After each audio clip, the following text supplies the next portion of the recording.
Assalamu alaikum, this is Nabila Segdar Tama. Welcome you all to the English news from BTV Chattogram. Let's begin with the headlines.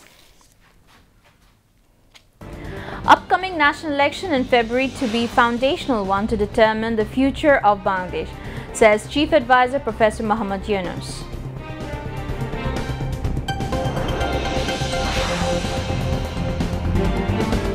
Chinese investment accelerated 300 folds in past 6 months, says Commerce Advisor.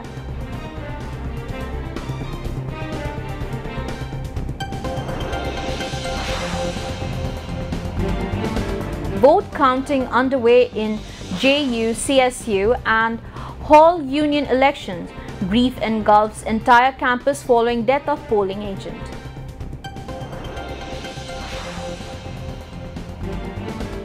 Alongside dengue, number of chikungunya cases on rise. Experts suggest to take doctor's advice in case of fever.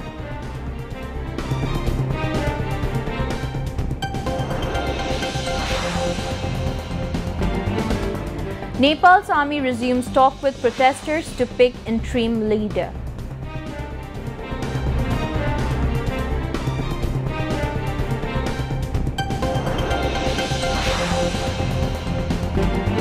And Bangladesh make winning start in Asia Cup campaign, thrashing Hong Kong by 7 wickets at Sheikh Zayed Stadium in Abu Dhabi.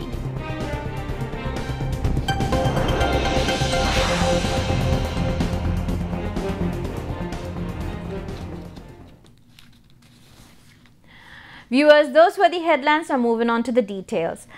A meeting of the National Consensus Commission was held at the State Guest House Yamuna yesterday with Chief Advisor Professor Muhammad Yunus in the chair.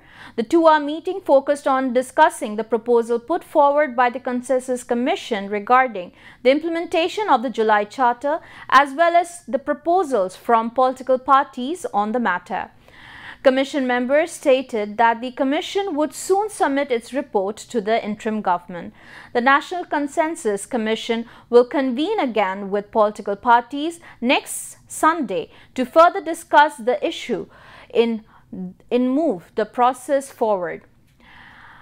The proposal of 6-member committee formed to work on the implementation of the July Charter were also presented in the meeting.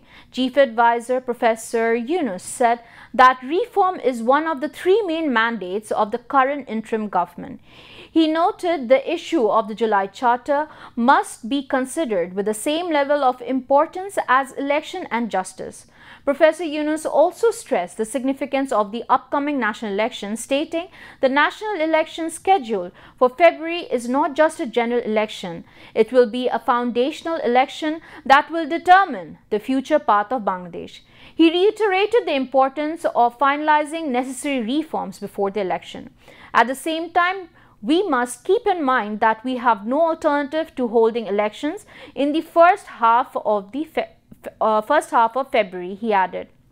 The meeting was attended by Consensus Commission Vice Chairman Professor Ali Riaz, Commission Member Justice Muhammad Imdad al-Haq, Dr. Iftikhar Zaman, Dr. Bodiul Alam Mujumdar, Dr. Muhammad Ayub Mia, and Special Assistant to Chief Advisor Munir Haider. Interim Government Advisors Muhammad Fozul Kabir Khan, Asif Nozrul, Saida Rizwana Hassan and Dr. Khalilur Rahman were also present at the meeting.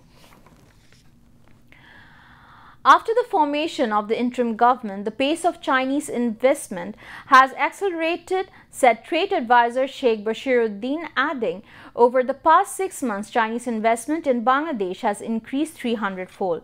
He made the remark today at the inauguration of the 2nd Bangladesh-China Trade and Investment Exhibition, organized in Dhaka's International Convention City, Boshundhara, as part of strengthening Bangladesh-China bilateral relation as a Belt and Road initiative.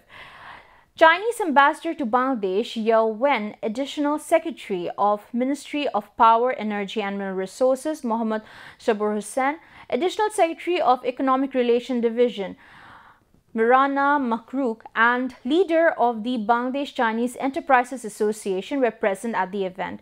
The advisor said that in the last year, Bangladesh signed bilateral trade agreement with 20 Chinese companies involving a total investment of 400 million US dollars. The exhibition features products and services from enterprises in multiple sectors, including engineering and construction, heavy machinery, technology and telecommunications, banking and financial services, healthcare and pharmaceuticals, agriculture and fruit processing, logistics and supply chain. After 33 years, the Jahangirnagar University's Central Students' Union Jakshu election has been held. Following nearly 68% voters' turnout, vote counting is currently underway. However, a pall of grief has descended over the entire campus after Janatul Firdaus, a polling agent and an assistant professor in the Department of Fine Arts, suddenly fell ill and passed away during the vote counting process. Voting took place continuously from 9 a.m. to 5 p.m. on Thursday, after which counting began at 10 p.m. at the Senate building. Although the plan was to use the OMR system for counting, objections from several panels led to the votes being counted manually. Law enforcement has been deployed across the Jahangirnagar University campus to ensure security around the election. This year's Jakshu election had a total of 11,759 registered voters. In the Central Parliament, 177 candidates contested for 25 positions, including 9 for Vice President and 8 for General Secretary. Additionally, 445 candidates contested various posts in the whole parliaments. Just hours after voting ended, candidates from 4 progressive student panel, Shomproti Oikko, Shongshoptok Porishod, Shadhin Odhikar Porishod and a partial panel of the Socialist Student Front announced their boycott of the election, alleging vote rigging and demanding a re-election. Candidates from the BNP-affiliated Jatitabadi Chhatra Dol panel also rejected the election on the same grounds. The dengue More than 36,000 people have been infected with dengue fever and 145 deaths have been reported so far this year. Alongside dengue, the number of chikungunya cases is also on the rise. Doctor cautioned that based on patient's symptoms, the prevalence of dengue and chikungunya may rise further in September. Fever, cold, cough, sore throats, severe body ache and diarrhea are being widely reported in households across the capital. In such circumstances, experts urge people to remain health cautious and consult physician immediately if fever or other symptoms appear. They also recommended using mosquito nets even during the daytime, wearing long-sleeve clothing and adopting protective measures to reduce mosquito bites. Experts warn that to prevent mosquito-borne diseases, authorities must intensify anti-mosquito drives.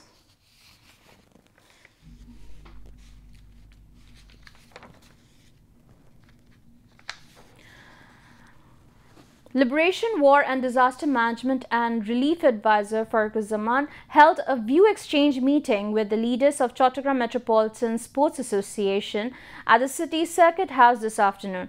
The advisor provided various directions aimed at making the Metropolitan Sports Association more effective.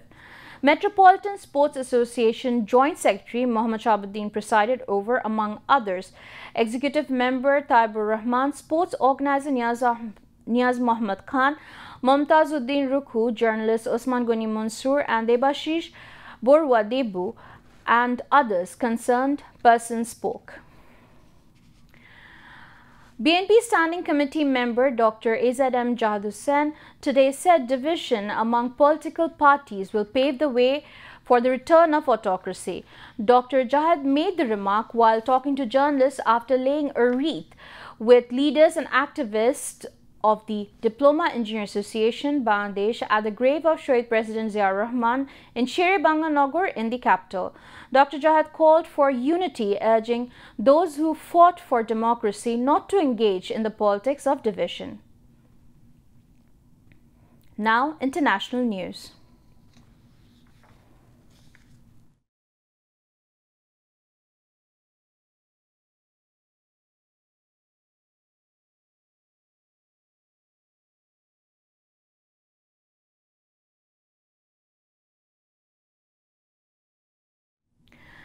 Nepal's army is resuming talks with protesters to pick an interim leader for the Himalayan nation after violence that removed the government of Prime Minister KP Sharma Oli, according to an army spokesperson.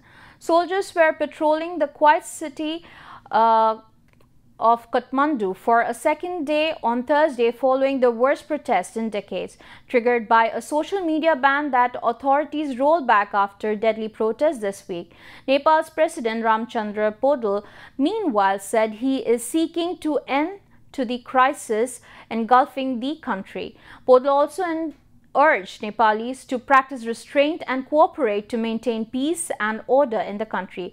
Army spokesperson Raja Ram Basant told the Raater news agency earlier on Thursday that initial talks are on and would continue, referring to the discussion on an interim leader.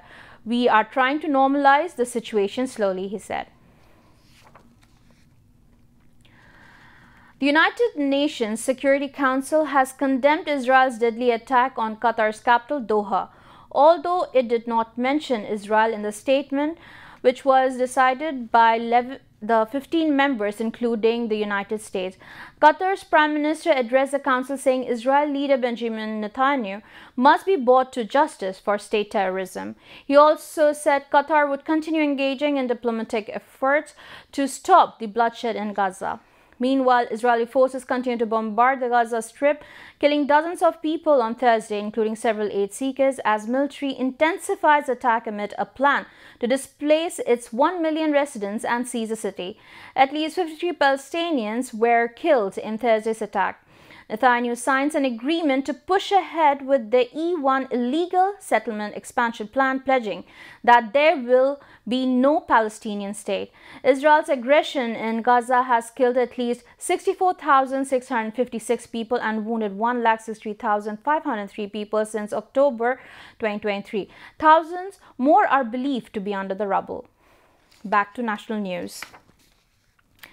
BNP and its associate organization of Shikarpur and Borishchor Union of Hatajari Upazila organized a rally to celebrate the 47th founding anniversary of Bangladesh Nationalist Party (BNP) at Najmiya Hat in the city today. Chattogram North District BNP leader Mohammad Harun Rashid presided over, while advisor to the BNP chairperson and valiant freedom fighter SM Fazlul Haq was present as a chief guest. Fazlul Haq said President Ziaur Rahman was not just the proclaimer of independence but also a great man of political history for establishing multi-party democracy. Ziaur Rahman's ideology and philosophy of nationalism have redefined the nation's sovereignty, he added. Former Hatajari Upazila Chairman and BNP General Secretary Mahabul Alam Chaudhry, Al-Haj Nur Nabi Talukdar, Al-Haj Zakir Hussain, Chairman, among others, addressed the occasion. The two-day Children's Festival and reunion began today at the Art Gallery of Chattogram District Shilpakala Academy on the occasion of the 33rd anniversary of Kids Cultural Institute. Dainik Azadi editor M.A. Malik inaugurated the program as a chief guest. He said, "Children love to dream, and juvenile writers and cultural workers love to show their dream.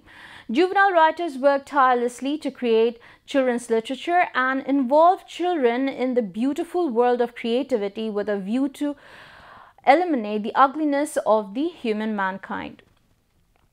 Organized with the slogan, "Come, let's all learn to laugh, let's learn to love the country," the first day's program included children's rally, cultural competition, talk show by children and adolescents engaged in hazardous labor, cultural performance, reception to eminent personalities, children's literary conference, and children's literature reading.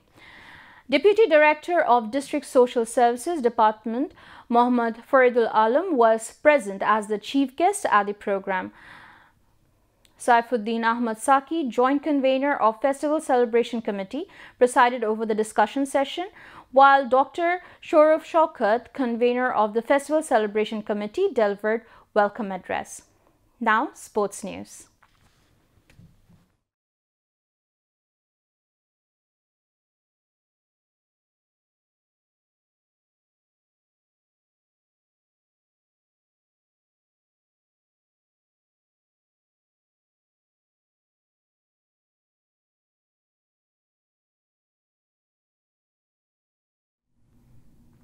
Bangladesh made a winning start at their Asia Cup campaign, thrashing Hong Kong by 7 wickets at Sheikh Stadium in Abu Dhabi today.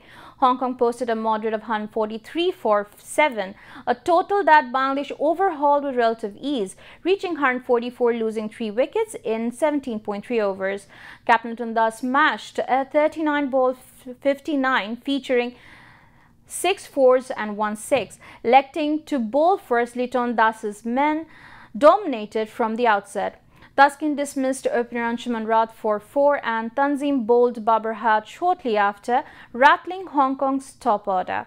Jashan Ali fought back with a steady 30 of 34 balls, while skipper Asim Murtaza chipped in with 28 of 19, including a standout 6 of Tanzim. However, regular breakthroughs and Bangladesh's disciplined attack kept Hong Kong at a modest 143 for 7. Chasing 144, Bangladesh endured a brief slowdown after Pervez Hossain Imun's 19-run cameo, going 33 balls without a boundary. But skipper Liton Das held firm, crafting a well-paced 59 of 39 balls. Partnering with the Tauhid Ridoy, who remained unbeaten on 35, Das put a decisive 95-run stand for the third wicket. Though Liton fell short of finishing the game, Ridoy sealed victory in 17.4 overs. Bangladesh will take on Sri Lanka on Saturday to make a giant leap towards the Super 4 phase.